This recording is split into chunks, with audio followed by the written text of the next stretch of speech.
So good afternoon everyone. आज के इस लेक्चर में हम जानेंगे हेल्थ केयर टीम के बारे में और फंक्शन ऑफ हॉस्पिटल, है ना।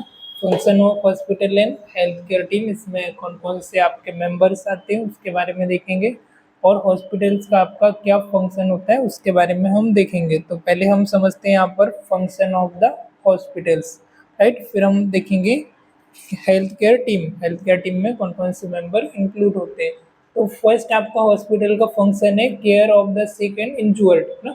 ऐसे पर्सन जिनको केयर की रिक्वायरमेंट है या फिर जो पर्सन जो इंजूर्ड है ना, जिनको चोट मोट लग गई, एक्सीडेंट हो गया है ना, या फॉल फ्रॉम हाइट कहीं से गिर गए या फिर रूटीन एडमिशन है ना, कोई इन्फेक्शियस डिसीज है। तो ऐसे पर्सन जिनको क्या करना, या तो फिर उनको सीख है, बीमार पर्सन है, या फिर इनको इंजुरी हुई है, एक्सीडेंटल इंजुरी हो सकती है ना, किसी प्रकार की इंजुरी हुई है, वुंड हो गया, चोट मोट लग गई है, या फिर फ्रैक्चर हो गया, एक्सीडेंटल केस हो गया, या फिर रूटीन एडमिशन है ना, सर्दी खांसी फीवर हो गया, कफ कोल्ड हो गया, डेंगू मलेरिया, तो एक्सेट्रा। ये सारी चीज़ों के लिए क्या करते हैं, हॉस्पिटल उनको प्रोवाइड करता है केयर, सिक पर्सन के लिए और इंजर्ड पर्सन के लिए।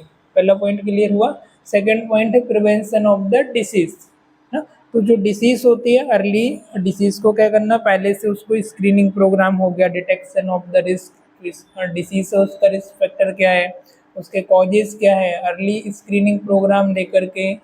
और जो हम देखते हैं कि उसका कॉम्प्लिकेशन क्या है, उसके ऑक्यूरेंस ना, उसको एसेप्टिक टेक्निक का यूज़ करके हम, ताकि जो डिसीज है वो ना हो। एसेप्टिक टेक्निक मीन्स कि इस तरीके से यूज़ करना, जैसे हैंड वॉश करना, प्रॉपर तरीके से सर्जिकल ग्लव्स वेयर करना, कैप हो गया, मास्क हो गया।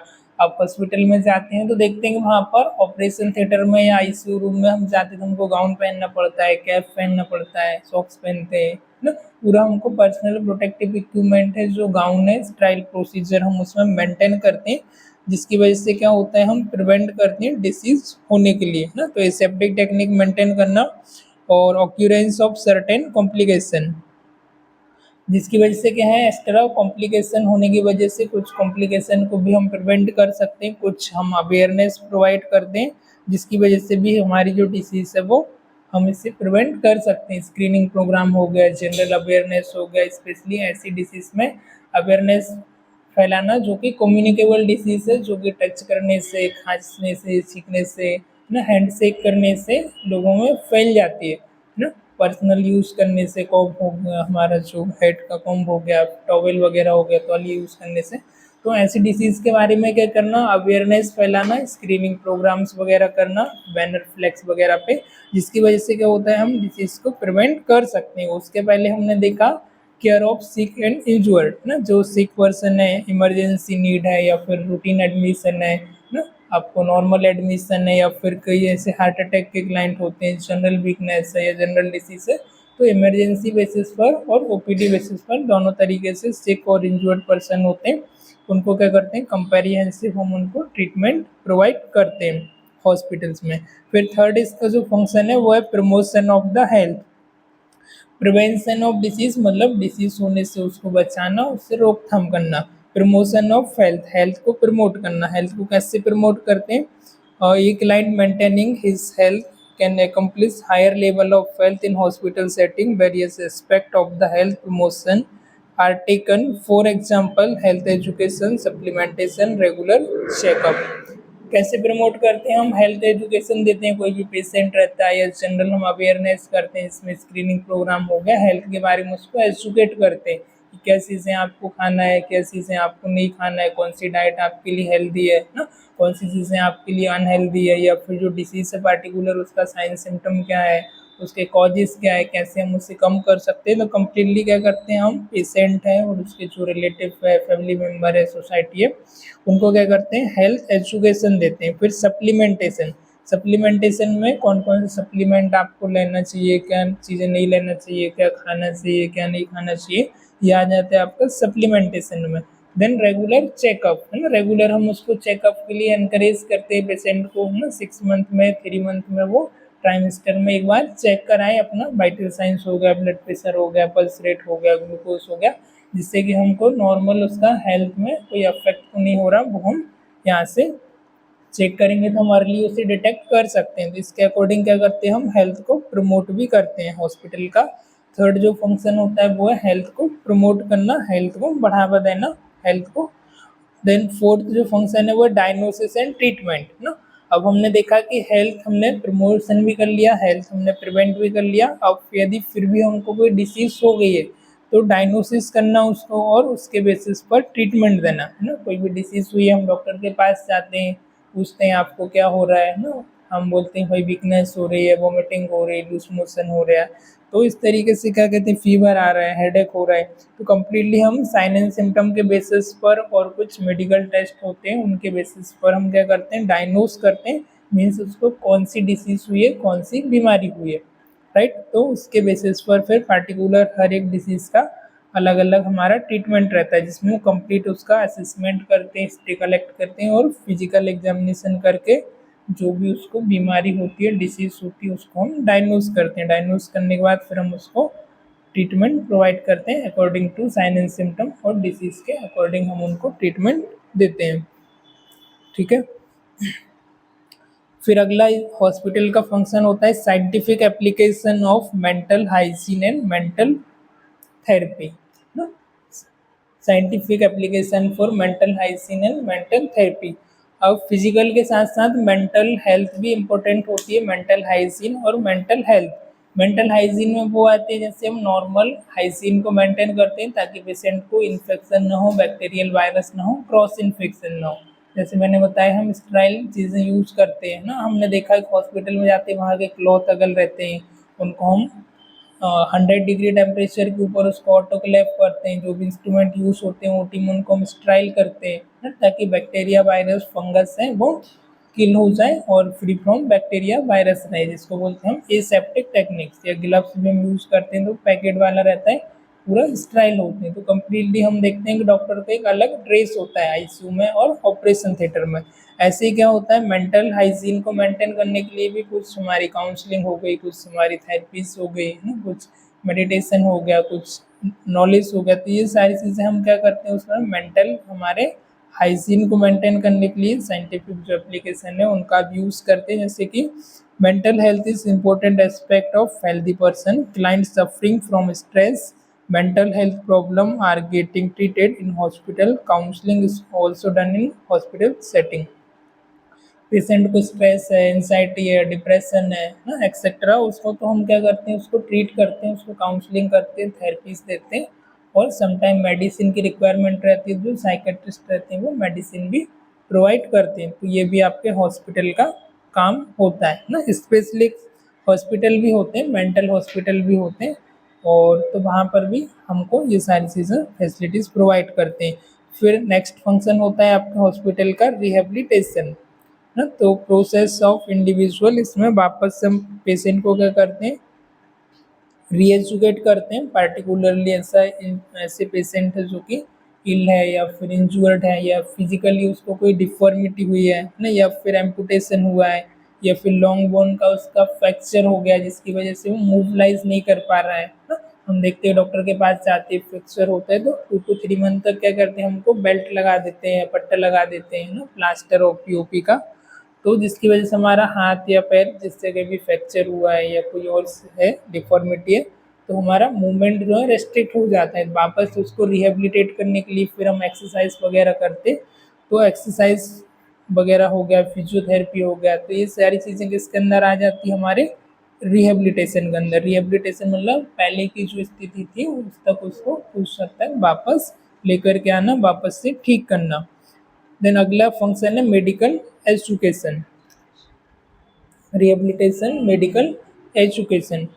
अब मेडिकल एजुकेशन ऐसे हॉस्पिटल्स होते हैं, जैसे कल हमने क्लासिफिकेशन में पढ़ा कि हॉस्पिटल जो है वो हमारे मेडिकल कॉलेज के साथ अटैच होते हैं। तो जहाँ पर हम मेडिकल जो डॉक्टर्स हो गए, ट्रेनी नर्सेस हो गई, फार्मासिस्ट हो गए, जिनकी पढ़ाई भी चल रही है, साथ ही साथ वो वहाँ पर जा कर के प्रैक्टिस करते हैं, वहाँ पे उनको एजुकेशन दिया जाता है। जो चीज़ हम थ्योरी में बुक्स में पढ़ रहे हैं, प्रैक्टिकल लैब में कर रहे हैं, वो चीज़ें हम हॉस्पिटल में जा कर के प्रैक्टिस करते हैं। साथ में उनके एक सीनियर डॉक्टर रहता है, टीचर रहता है, जो उनको प्रोफेसर उनको सिखाता है ना। तो इस तरीके से हम मेडिकल एजुकेशन भी देते हैं, किस तरीके से हमको पेशेंट को हैंडल करना है, कैसे उसे केयर देना है, कौन सा पेशेंट आएगा तो उसका क्या ट्रीटमेंट रहेगा, कैसे उसे आप मैनेज करोगे, है ना, इमरजेंसी केयर को कैसे टेकल करोगे। तो हर एक तरीके से हम उसके करते हैं, नॉलेज प्रोवाइड करते हैं, उनको स्किल प्रोवाइड करते हैं, कैसे पेशेंट को मैनेज करना है उनको हम एजुकेट करते हैं। ठीक है।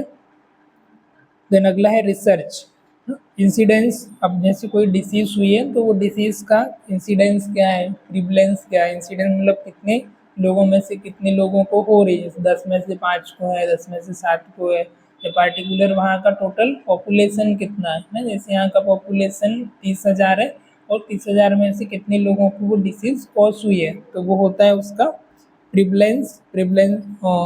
इंसिडेंस, नॉट प्रिवलेंस, इंसिडेंस होता है। उसके बाद प्रिवलेंस, प्रिवलेंस मतलब वो कितनी जगह में फैल रही, पार्टिकुलर किस एरिया में ज़्यादा देखने को मिल रही या किस जगह पे फैल रही। जैसे अभी कोविड आया था ना, तो कोविड इतना, जैसे बदलापुर का टोटल पॉपुलेशन 50,000 है, तो आउट ऑफ 50,000 में से इंसिडेंस रेट कितना है, कितने लोगों को हुई है और कितने एरिया में वो ज़्यादा है, किस एरिया में ज़्यादा स्प्रेड हो रही। तो this is prevalence, incidence, prevalence and mortality.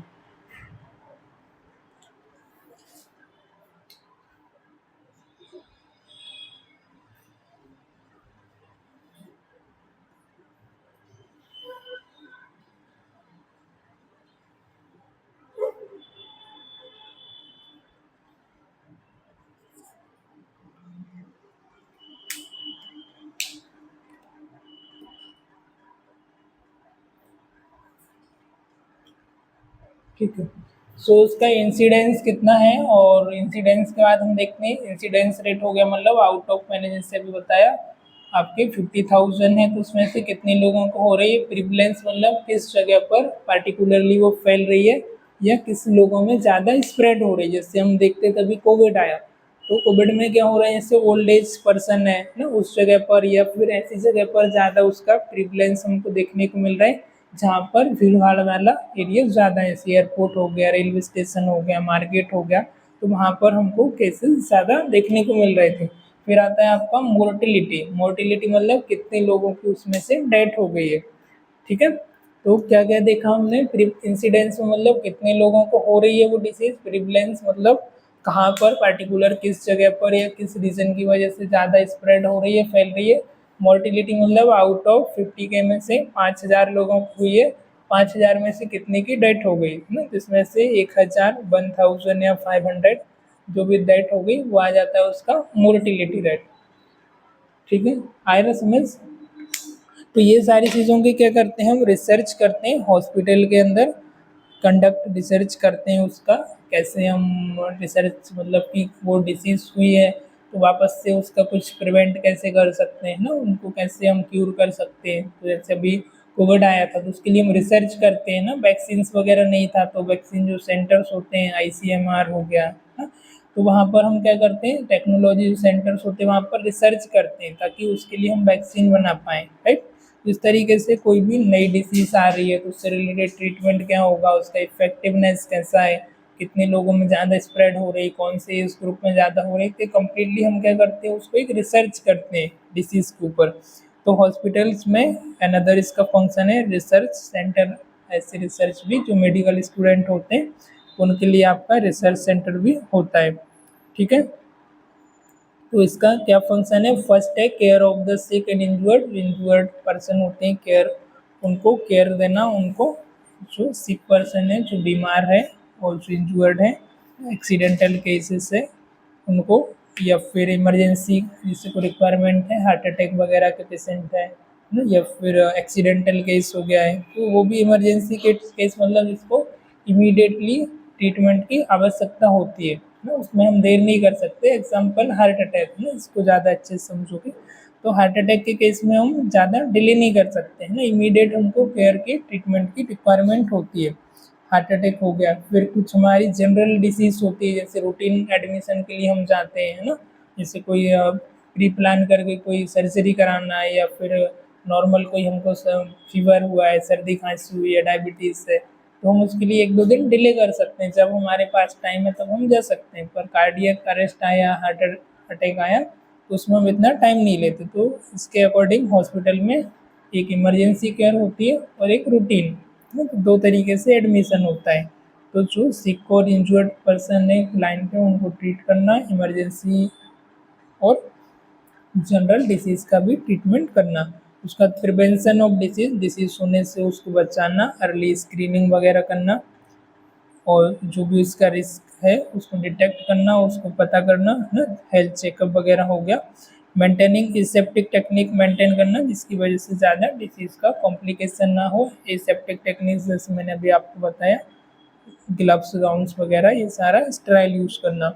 Health को प्रमोट करना, हेल्थ प्रमोट कैसे, हेल्थ एजुकेशन देना, सप्लीमेंटेशन क्या खाना है क्या नहीं पीना, कैसे एक्सरसाइज वगैरह हो गया, रेगुलर हेल्थ चेकअप हो गया। स्क्रीनिंग प्रोग्राम के थ्रू हम हेल्थ को प्रमोट कर सकते हैं।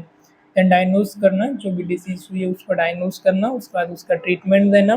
Then scientific application of mental health and hygiene ना, मेंटल स्ट्रेस एंजाइटी, तो फिजिकल हेल्थ के साथ साथ मेंटल हेल्थ भी एक इम्पोर्टेंट एस्पेक्ट होता है, पर्सन की हेल्थ में इंक्लूड होता है। तो कम्प्लीटली चारों जो डायमेंशन है उसमें मेंटल हेल्थ का जो डायमेंशन है उसमें चारों एस्पेक्ट में फिट होना चाहिए। तो मेंटली भी हम उसको काउंसलिंग वगैरह देते हैं, थेरेपीज वगैरह देते हैं, और फिर भी ठीक नहीं होता है फिर हमको मेडिसिन भी देते हैं। देन रिहेबिलिटेशन और मेडिकल एजुकेशन, जो स्टूडेंट्स होते हैं मेडिकल है ना, एमबीबीएस के हो गए, नर्सिंग फार्मासिस्ट हो गए, लेबोरेटरी वाले, तो उनके लिए एक एजुकेशन भी प्रोवाइड करता है। Then research. अब हम देखेंगे health care team. Health care team में कौन कौन से आपके मेंबर्स आते हैं। तो फर्स्ट होता है आपका फिजिशियन। फिजिशियन या डॉक्टर एक ही होता है।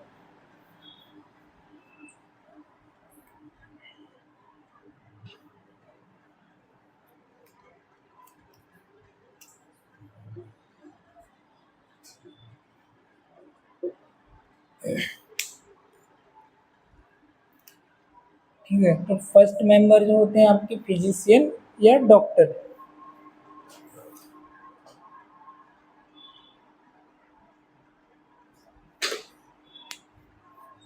In hospital setting, the physician is responsible for the medical diagnosis and for determining the therapy required by the person who is ill or injured. A physician is a person who legally authorized to practice medicine in particular. Okay. तो physician वो होते हैं जो हमको medical diagnosis करते हैं, disease हमको क्या हुई है उसको डायग्नोस करते हैं और उसके बेसिस पर हमको ट्रीटमेंट प्रोवाइड करते हैं। मेडिसिन हमको देखते हैं, पेशेंट को कंसल्ट करते हैं, पेशेंट का चेकअप वगैरह करने के बाद, डायग्नोस करने के बाद उसको मेडिसिन होती है वो प्रोवाइड कराते हैं, ट्रीटमेंट प्रोवाइड कराते हैं, उनको बोलते हैं फिजिशियन या डॉक्टर्स। फिर आता है नर्स। आपका नर्स आपको अच्छी तरीके से पता है, ठीक है, आप खुद एक नर्स बनने वाले हो ना।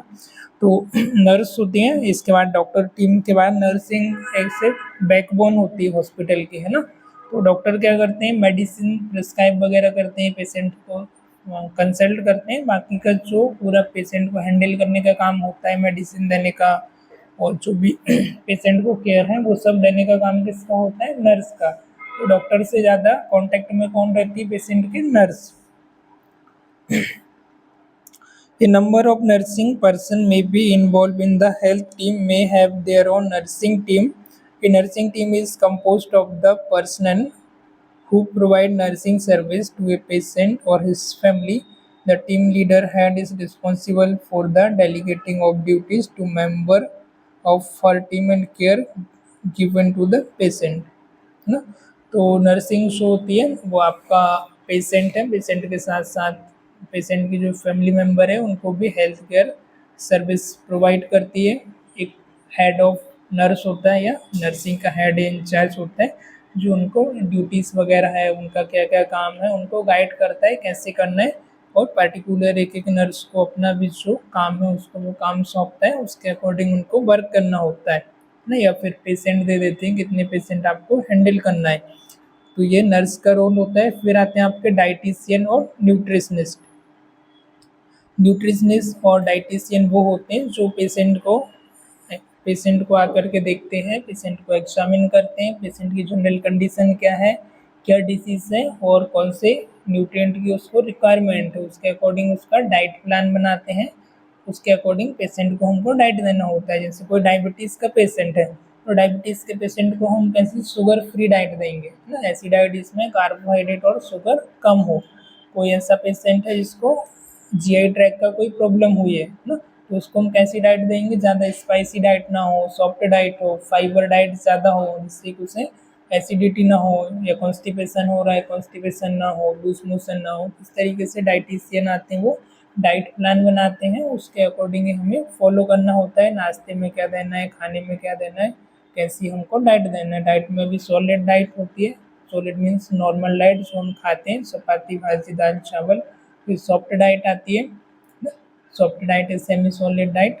उसके बाद आती है फिर लिक्विड डाइट, और फिर क्लियर वाटर। तो इस तरीके से 3 प्रकार की आपकी अलग अलग डाइट होती है। फिर डाइटिशियन डिसाइड करते हैं उनके लिए जो खाने का मील प्रोग्राम है वो प्रिपेयर करते हैं, पेशेंट को एग्जामिन करने के बाद, पेशेंट को देखने के बाद। ठीक है। फिर आते हैं हमारे physiotherapist. Physiotherapist provide assistant to the patient who has problem related to musculoskeletal system. तो फिजियोथेरेपिस्ट वो होते हैं जिसको मस्कुलोस्केलेटल कोई प्रॉब्लम है ना, जैसे स्पोर्ट्स वगैरह में हम देखते हैं एक फिजियोथेरेपिस्ट रहते हैं ना, तो फिजियोथेरेपी वगैरह प्रोवाइड करते हैं। जैसे हमको फ्रैक्चर हो गया है, तो फ्रैक्चर के लिए हमने डॉक्टर के पास गए, डॉक्टर ने हमको प्लास्टर लगा दिया, पीओपी लगा दिया, फिर हमारा हाथ ऐसे ही रहता है, हैबिट हो गई ऐसे रखने का, उसको सीधा करना पड़ेगा, तो उसके लिए वो एक्सरसाइज वगैरह बताते हैं हमको, एक्सरसाइज कराते हैं। फिजियोथेरेपी हो गई, उसमें हमको असिस्ट करते हैं, उनकी मशीन्स होती हैं, इक्विपमेंट होते हैं ना, तो उसमें उनको असिस्ट करते हैं किस तरीके से हमको एक्सरसाइज करना है, फिजियोथेरेपी वगैरह कैसे करना है, स्पेशली मस्कुलो स्केलेटल्स की जो प्रॉब्लम होती है वो वाले केस में। तो इनका क्या फंक्शन होता है, assist mobility and strength, patient की मोबिलिटी और स्ट्रेंथ को असिस्ट करते हैं। प्रोवाइड थेराप्यूटिक मेजर, उसके अकॉर्डिंग उनको थेराप्यूटिक मेजर मीन्स जो भी उनकी प्रोसीजर है वो प्रोवाइड करते हैं। Teaching patient new skill and measures ना, पेशेंट को टीच करते हैं, पेशेंट को एजुकेट करते हैं कि किस तरीके से आपको एक्सरसाइज करना है, कैसे आपको एक्सरसाइज करके वापस से रिहेबिलिटेट करना है। ठीक है। देन आते हैं अगले आपके सोशल वर्कर।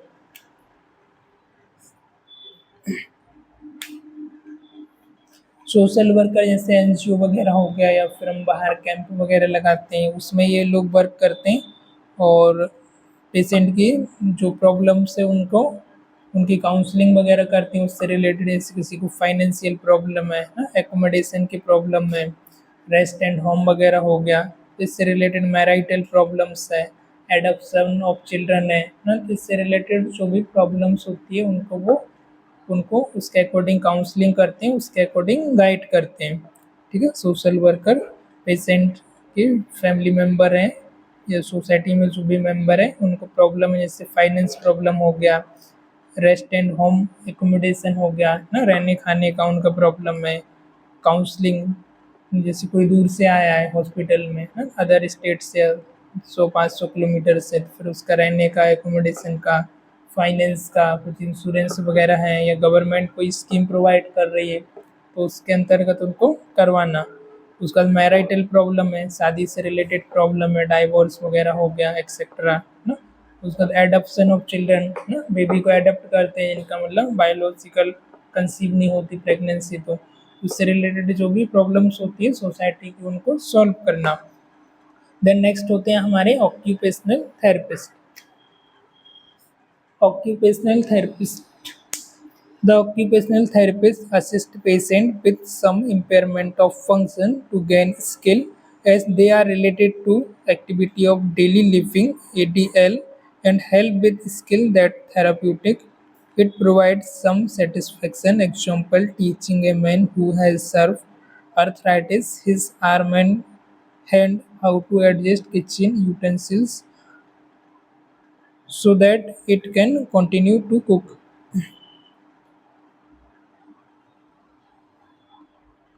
ओके। अब ऐसे पर्सन जिनको फिजिकल इम्पेयरमेंट है ना, या तो फ्रैक्चर की वजह से या बाय बर्थ या किसी एनी रीज़न की वजह से फिजिकल डिफॉर्मिटी है ना, पूरी तरीके से हैंड या डेवलप नहीं है, हैंडीकैप है या कुछ है, तो उनको इसमें असिस्ट करते हैं, वो उनको गाइड करते हैं, उनको स्किल प्रोवाइड करते हैं जो कि हमारी एक्टिविटी ऑफ डेली लिविंग ना, डेली लिविंग जो एक्टिविटी होती है जैसे खाना पीना खाना, पर्सनल केयर करना, नहाना धोना, ब्रश करना है ना, पर्सनल हाइजीन मेंटेन करना, साफ सफाई करना, ड्रेस चेंज करना है ना, तो ये किसमें आ जाती है हमारी एक्टिविटी ऑफ डेली लिविंग। जो डेली ज़रूरतों की हमारा काम होता है, छोटे छोटे टास्क होते हैं, उनको कैसे हैंडल करना है, खाना पकाना है ना। तो इस तरीके के जो पर्सन होते हैं फिजिकली हैंडीकैप है या इम्पेयरमेंट है किसी प्रकार का, तो उनको स्किल और ट्रेनिंग प्रोवाइड करते हैं। कैसे वो, जैसे एग्जांपल के लिए किसी को फिजिकल इम्पेयरमेंट है तो वो जैसे हैंड नहीं है उसका ना, जैसे अभी हमने देखा था एक शीतल देवी है ना, वो तीरंदाजी में है अभी वर्ल्ड मतलब भारत में वो जीती है उसने है ना, दोनों उसके हाथ नहीं है फिर भी ठीक है, तो ब्रॉन्ज लेवल लेके आई है पूरे वर्ल्ड के पहला पैरा ओलंपिक में। तो इस तरीके से क्या होता है, उनको ट्रेंड करते हैं भाई किस तरीके से आप खाना पका सकते हो, पर्सनल जो केयर है वो आप कैसे कर सकते हो, कैसे जो बर्तन है ना, यूटेंसिल्स होते हैं हमारे खाना पकाने के, उनको कैसे हैंडल कर सकते हो, उससे रिलेटेड उनको गाइड करते हैं ना। कई बार हम देखते हैं कि कोई जैसे ब्लाइंड है या फिजिकली हैंडीकैप, हम देखते हैं वो रेलवे स्टेशन पर भी ट्रेन में भी चढ़ जाते हैं और ट्रेन से उतर भी जाते हैं, और हम आंखें होते हुए फिजिकल फिट है फिर भी कई बार गिर जाते हैं ना, पर वो प्रॉपर ट्रेन में भी कोच में कि ट्रेन की बोगी में हमको देखने को मिलते हैं और सही जगह पर जाकर उतर भी जाते हैं जबकि उनको दिखाई भी नहीं दे रहा है ना, या फिर फिजिकली हैंडीकैप है तब भी सहारा लेकर के वो एक्टिवेट करते हैं, तो उनको धीरे धीरे करके प्रैक्टिस हो जाती है, उनको स्किल एंड ट्रेनिंग मिलता है उससे रिलेटेड। देन आता है हमारा पैरामेडिकल टेक्नोलॉजिस्ट। मेडिकल और पैरामेडिकल दोनों अलग अलग चीज़ होती है, जैसे नर्सेस है, डॉक्टर्स है जो प्राइमरी केयर देते हैं पेशेंट को, वो आ जाते हैं हमारे मेडिकल में, पेशेंट को ट्रीटमेंट वगैरह दे रहे हैं वो आते हैं मेडिकल केयर में। और पैरामेडिकल में आ जाते हैं जैसे कि हमारे लेबोरेटरी हो गई ना, रेडियोलॉजिक टेक्नोलॉजिस्ट हो गया, लेबोरेटरी टेक्नोलॉजिस्ट हो गए, फार्मासिस्ट हो गया, डाइटिशियन हो गया, ये सारी किस्म आते हैं हमारे पैरामेडिकल में। तो पैरामेडिकल में भी दो सब डिवीजन है, लेबोरेटरी और रेडियोलॉजी, लेबोरेटरी और रेडियोलॉजी। तो ये सब मिलकर के ही हेल्थ केयर टीम में आते हैं सब। यदि पूरा टीम रहेगी तभी एक हॉस्पिटल सेटअप स्मूथली रन करता है ना, सिर्फ डॉक्टर अकेला या नर्सिंग या फिर फार्मासिस्ट या रेडियोलॉजिस्ट ही नहीं चला सकता। तो एक हॉस्पिटल्स को नॉर्मल चलाने के लिए सब चाहिए ना, यदि आपके पास बड़ा हॉस्पिटल है, बड़ा सेटअप है, तो सब स्टाफ उसमें लगते हैं। तो लेबोरेटरी में कौन कौन आते हैं, examine and study specimen such as urine faeces and discharge from the wound. Laboratory में जो लेबोरेटरी को असिस्ट करते हैं पैथोलॉजिस्ट वगैरह, डीएमएलटी बीएमएलटी जो करते हैं, या फिर जो पैथोलॉजिस्ट डॉक्टर होते हैं वो सारे इसमें आ जाते हैं ना। डॉक्टर तो प्राइमरी में आ जाता है मेडिकल में, उसके बाद जो असिस्टेंट होते हैं लेबोरेटरी असिस्टेंट वो आते हैं, जो डीएमएलटी बीएमएलटी लैब में चेक करते हैं, यूरिन टेस्ट हो गया, ब्लड टेस्ट हो गया, स्टूल टेस्ट हो गया है ना, फीसेस, वो सारा। फिर आता है रेडियोलॉजिक टेक्नोलॉजिस्ट जो एक्सरे करते हैं, सीटी स्कैन निकालते हैं हमारा, सोनोग्राफी करते हैं, सोनोग्राफी डॉक्टर करते हैं और डॉक्टर के साथ एक स्टाफ रहता है असिस्टेंट, तो वो आ जाते हैं हमारे रेडियोलॉजिस्ट में। नहीं, या फिर जो एंडोस्कोपी वगैरह करते हैं, एक्सरे सीटी स्कैन एमआरआई, तो ये आते हैं आपके radiologic technologist, radiologic technologist. Then in the pharmacist,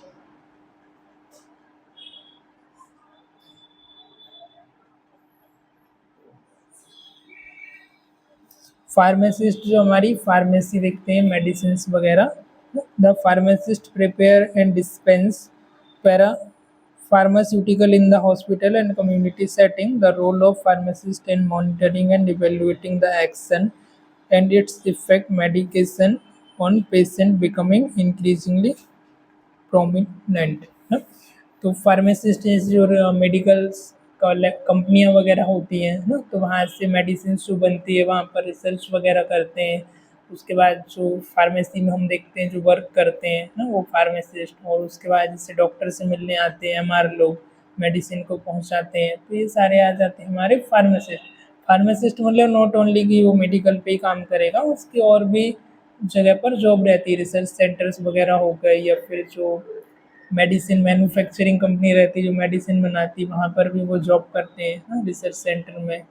और मेडिकल पे भी करते हैं शॉप, या खुद का मेडिकल भी हम ओपन कर सकते हैं, बी फार्मा वगैरह है तो हमारे पास वो सब आते हैं हमारे फार्मासिस्ट में। तो मेडिसिन जो होती है उनका किस तरीके से वो अफेक्ट कर रही है ना, उनको एवेलुएट करना, मॉनिटर करना, उनका साइड ऑफ एक्शन क्या है, मोड ऑफ एक्शन क्या है, बायोकेमिकल्स उसमें क्या है ना, कौन कौन सी केमिकल्स है, कंटेंट क्या है उसमें, वो सारी चीज़ें, उसका इफ़ेक्टिवनेस क्या है, पेशेंट पे कितना टॉलरेट कर रहा है, कितना नहीं कर रहा है, वो सब उसमें चेक करते हैं हम।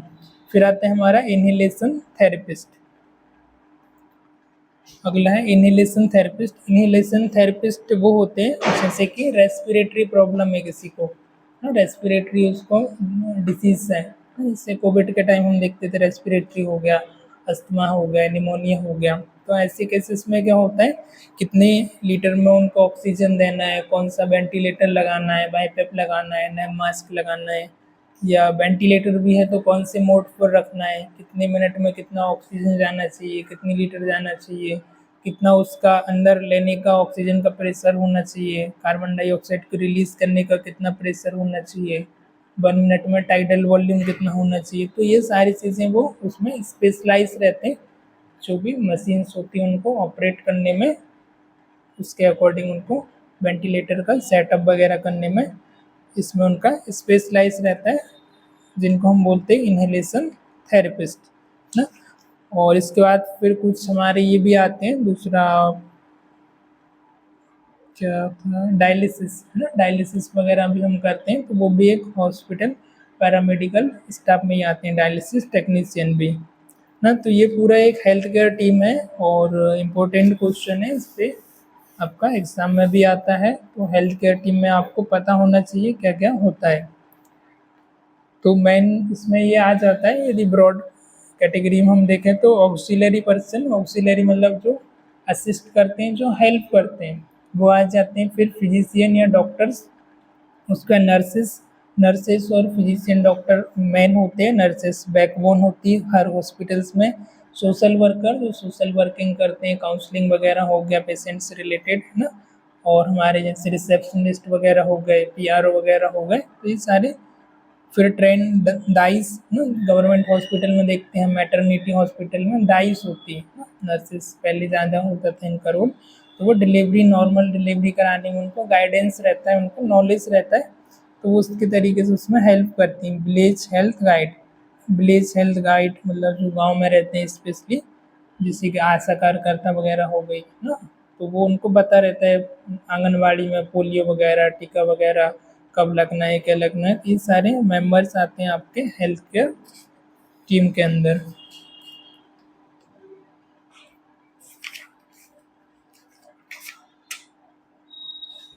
ठीक है, आया इतना समझ?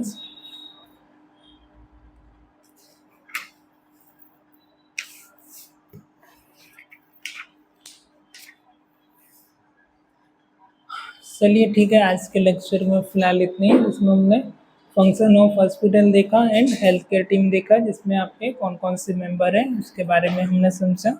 बाकी का अगले लेक्चर में हम डिस्कस करते हैं।